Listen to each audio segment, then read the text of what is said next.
kung ano ang lumabas sa investigasyon nila patungkol sa usaping ghost projects, maleta at yung mga nakakatanggap ng mga korupsyon. Pag-usapan natin. Ganung allegedly ex-Marines. Kasi mali na po kagad, let me correct that, sinasabi 18 Marines. Mali na po kagad kasi meron din po kaming sertifikasyon at pruweba na yung 18, apat doon ay driver bodyguard. Hindi po Marines lahat. So dapat, ang patawag sa kanila, 14 Marines and others. Yan. Teka muna ha. Sinasabi, itong NBI ay hindi naman daw 18 Marines. Yung iba po, hindi Marines. Alam mo sir, ito ang nabanggit sa akin ni Attorney Baligod. Nasa affidavit naman daw nila yan. Hindi daw nila alam kung saan nanggaling yung sinasabing 18 Marines o 18 ex-Marines. Kasi nung nagpa-press con sila, yun ang itinawag sa kanila. Kaya sir, nung tinanong ko yan kay Attorney Baligod mismo, ang sinabi, sana ang NBI or kung sino man nagbabasa. NBI nga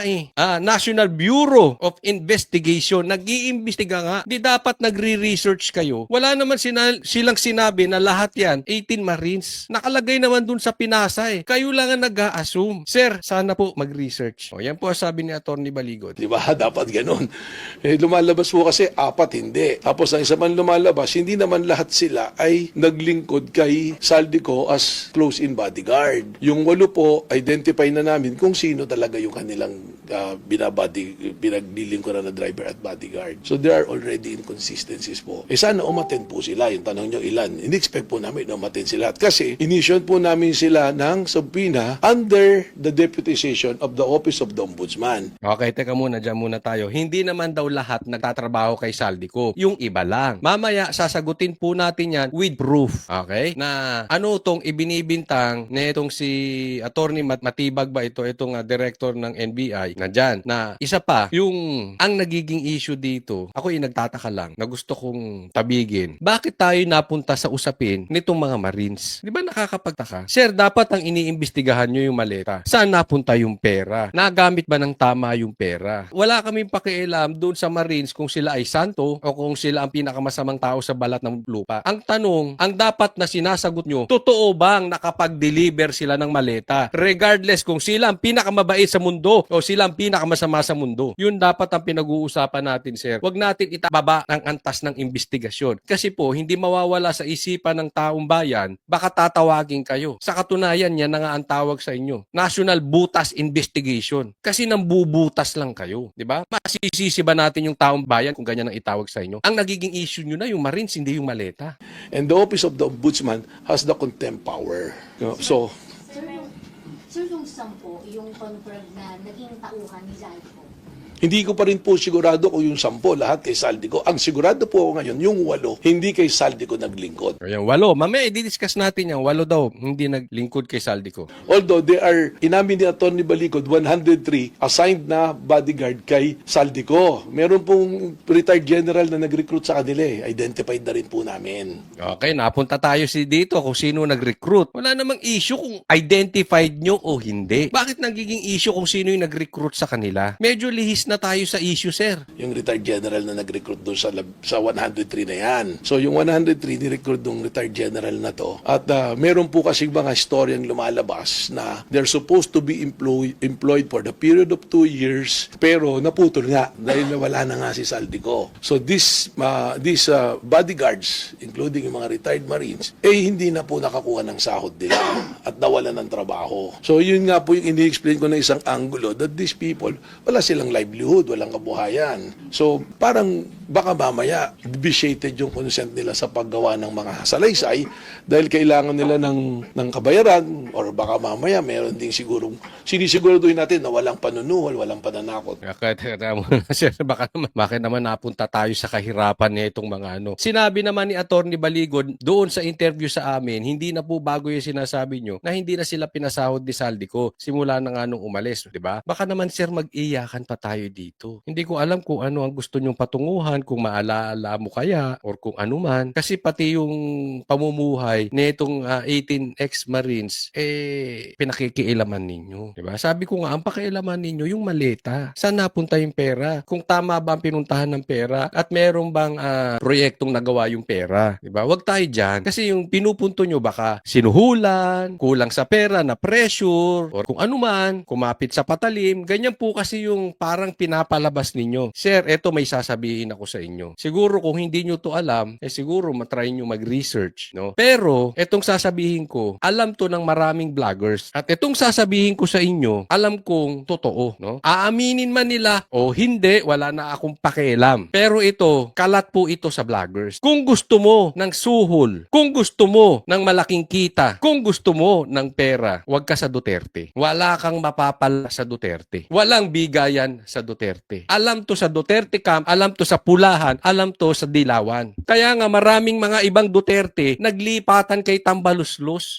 Dating mga tahimik naman, pati nga yung hindi political vlogger natap nila yung mainstream na mga vloggers na wala silang gawin kung hindi mag-away-away kung saan-saan, ipakita yung yaman. Namputa kay Tambaluslos. Bakit walang pera sa Duterte? Kung gusto mo magpalagay, doon ka pupunta. Saan? Doon sa may trolls. Sila yung nag-aalaga ng trolls. At yan ay pinatunayan ni Atty. Baligod. Meron silang building na kung saan naghahatid din ng pera doon sa mga trolls. Sa katunayan, may media pa nga. Sir, siguro hindi lingid sa inyo. Wag na nating banggitin. Pero alam nyo naman kung saan kumikiling ang mainstream media, lalo na yung mga kilala. Kasi ando doon nga Wala silang mapapala sa Duterte. That is public knowledge. Aminin man ninyo o hindi, yan po ang katotohanan. Doon sa pagbibigay nila ng kanilang testimonya, ng kanilang affidavit. Sir, ano yung magiging susunod na proseso natin kung walang sisipot sa kanila bukas?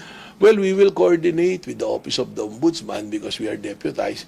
So we will probably recommend na baka kailangan ma-exercise yung contempt power or probably we will determine magpadala ulit kami ng panibagong subpoena. Ang problema nga, hindi na natin alam kung saan na nagpunta. Although the address given is the address of the Office of Atty. Baligod. Yeah, i-discuss muna natin. Una, pinagpasapasahan nyo di ba? Nagpasa sila sa ombudsman tapos ang nag-iimbestiga ngayon NBI. Nagreklamo, pinasa yung affidavit sa ombudsman para imbestigahan etong mga diniliberan nila, binigyan nila ng maleta para mabawasan ang korupsyon. Anong ginawa ng ombudsman? Pinasa sa NBI. Pinagpapasapasahan sila. Tapos ang iniimbestigahan, imbis yung nakatanggap ng maleta, imbis na iniimbestigahan yung maleta, ang iniimbestigahan yung nagreklamo sa ombudsman. Ang iniimbestigahan itong 18 Marines. Kaya nga babalikan ko, kayo ba ay National Bureau of Investigation? Yan ang tawag ng tao sa inyo ngayon, National Butas Investigation Yan po na nadidinig natin. Lumalabas, binubutasan lang itong mga 18 Marines. Okay, tatawagin ko na lang po silang 18 Marines Kasi kung sasabihin ko pang 16 Marines, tapos 2 na sundalo, or kung ano man ang title nila, ang haba-haba. O sige, para masaya ka, sir. Ayaw mong tawaging 18 Marines. Happy ka na. 18K na lang itawag natin. Happy ka na, sir. Nagtatanong lang po tayo. Happy ka na, sir. Dito, sige, 18K na lang. Para, pati kasi yung pangalan Napunta tayo sa usaping pangalan. Ano ba yung title nila? Ano bang itatawag nila sa kanila? Diba? Ganun kalalim ang investigasyong nagaganap. Pati nga kung sino nag-recruit dito sa mga tao, yung 103 issue na sa kanila. Hindi ko maintindihan bakit issue yun. Parang lihis na masyado sa korupsyon. Yun po yung Kasama po sa subpoena si Atty. Baligod. Kasama po. Kasi siya po yung nagsalita Pero ilan po sa kanila lahat binigyan nyo? Lahat-lahat? Bali yung 18, tapos parang 25 po. Pero meron pa po kaming mga inisyuhan ng subpoena for Friday. Ang tanong, ang dami kang inisyuhan. 25, meron pang Thursday, meron pang Friday, meron pang kung ano-ano yan. Ang dami nyo inimbitahan. Inimbestigahan nyo ba si Bongbong Marcos? Inimbestigahan nyo ba si Tambaluslos? Yan yung itinuturo ng affidavit. Sa dami nyong gustong imbestigahan, yung kabilang panig, ni isa man lang na meron kayong gustong imbestigahan. Doon sa nabigyan ng maleta, sir, meron kayong gustong imbestigahan. Nagtatanong lang po tayo. Hindi tayo nagdidikta. Pero siguro, sir, karapatan naman nating magtanong. Meron kayong gustong, baka mamaya ako pa imbestigahan nyo. Baka mamaya ako pa ipatawag ninyo. Wala akong natatanggap na kahit anong klaseng maleta. Kahit envelope. Hindi ako kontraktor. Pero sana, sir, patas lang. Kung gusto nyo imbestigahan yan, imbestigahan nyo rin yung kabilang panig. Diba? Ipakita naman natin sa taong bayan, tayo nagsisilbi. Kasi, sir, parang nilagay kayo dyan, lumalabas na pang TV kayo. Biglang tinanggal yung isa, pinalit kayo, tapos kayo ngayon maingay sa TV. Anong iisipin ng taong bayan? Si 26. former defense service, kasama po siya sa pinag-subpoena. Kasama po. Nakipag-ugnay na po sa inyo. Wala pa po, the official. So malalaman po natin bukas. Opo. So wala pa talaga nagpaparamdam, sir, na parang Meron na nga si Attorney Pascual tsaka yung isa na nag-confirm na sa kanya naka-assign yung 8. Kaya po alam na namin na yung 8 yung 8 Parang lagi nilang pinagmamalaki, inuulit na alam na nila yung 8 na hindi nagsilbi kay Saldico. Parang tagumpay, parang achievement. Ang galing ng kanilang pagkaka-research. Please pardon me for that kasi nasa process kami ng investigation. We will eventually ilalabas din namin kasi baka there are security reasons that we have to provide doon sa tao rin eh. Pero ilan po yung total, sir? Yung 25 po. Plus another one on Friday. Another one.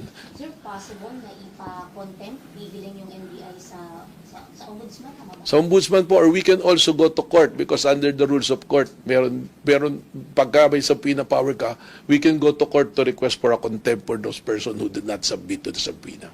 Tingnan mo, ganito ha. Makikita nyo po dito. Pag gusto, may paraan. Pag ayaw, maraming dahilan. Tingnan nyo ang NBI, gustong imbestigahan yung 18 Marines. Gagawin nila ang lahat ng paraan. To the point na ipakukulong, iko-contempt. To the point na lalapit pa sa korte para matawag yung presensya nitong 18K. In contrast, tingnan nyo ang Blue Ribbon. Doon sa Blue Ribbon, sinasabi imbestigahan. Ayaw ipatawag. Alam mo kung bakit unfair? Nagreklamo sila sa ombudsman, silang iniimbestigahan. Tapos sinasabing ipatawag sa Blue Ribbon, ayaw ipatawag. Dahil sa Blue Ribbon, kaharap ang taong bayan eh. Madidinig ng taong bayan kung anong sasabihin. Sa NBI, sila lang mag-uusap, naiintindihan nyo, yung manner ng pagtatanong. Tapos, syempre, pagka hindi maganda yung tanong at hindi nagkaintindihan, iba yung side ng 18 Marines, iba yung side ni Attorney Baligod, tapos ibang side ng NBI, tapos yung NBI pupunta sa mainstream media. Pagdating sa mainstream media, ang bida yung NBI. Tapos, itong 18 Marines hindi man lang ma-interview. Or itong 18 Marines, pag in-interview, ginigisa. In short, lamang pagdating sa media. So iba ang kwento. Samantalang pagka sa Blue Ribbon,